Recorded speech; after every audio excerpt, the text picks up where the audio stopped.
আমাদের দেশটা স্বাধীন হয়েছে কবে? 1947 সালে। যখন স্বাধীন হয়েছে দেশটা, তখন কী হয়েছে? টুকরো টুকরো হয়েছে দেশটা, মানে দুভাগ হয়েছে। কি ইন্ডিয়া আর পাকিস্তান, পাকিস্তান দুভাগ হয়েছিল, পূর্ব পাকিস্তান, পশ্চিম পাকিস্তান। তো যখন দেশ স্বাধীন হয়েছিল তখন ধর্মের ভিত্তিতে দেশটা ভাগ হয়েছিল। আর এর জন্য দায়ী হচ্ছে তিনজন অ্যাকচুয়ালি। টাকলা ভিলেন মহাত্মা গান্ধী, নেহেরু আর জিন্না। আর 1972 সালে পাকিস্তান ভাগ হয়, মানে পূর্ব পাকিস্তান আর পশ্চিম পাকিস্তান। 72 সালে কী হয়? পশ্চিম পাকিস্তানটা কী হয়ে যায়, পূর্ব পাকিস্তান বাংলাদেশ হয়ে যায়। আর অ্যাকচুয়ালি তিন টুকরো হয়েছিল তখন ধর্মভিত্তিতে।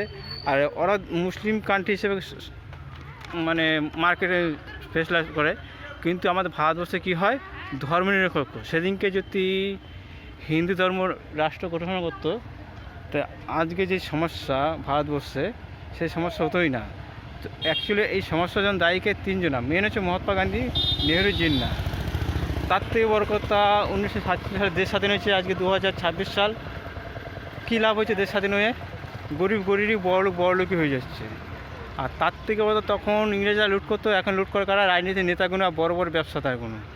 আর যাতাকলে পিছিয়ে মরছে কারা? গরিব আর মধ্যবিত্তগুলো। সেখানে আমি মনে করি জনগণের জাগা উচিত, প্রশ্ন করা উচিত, নিজের সেফটি থেকে প্রশ্ন করা উচিত। তো নমস্কার।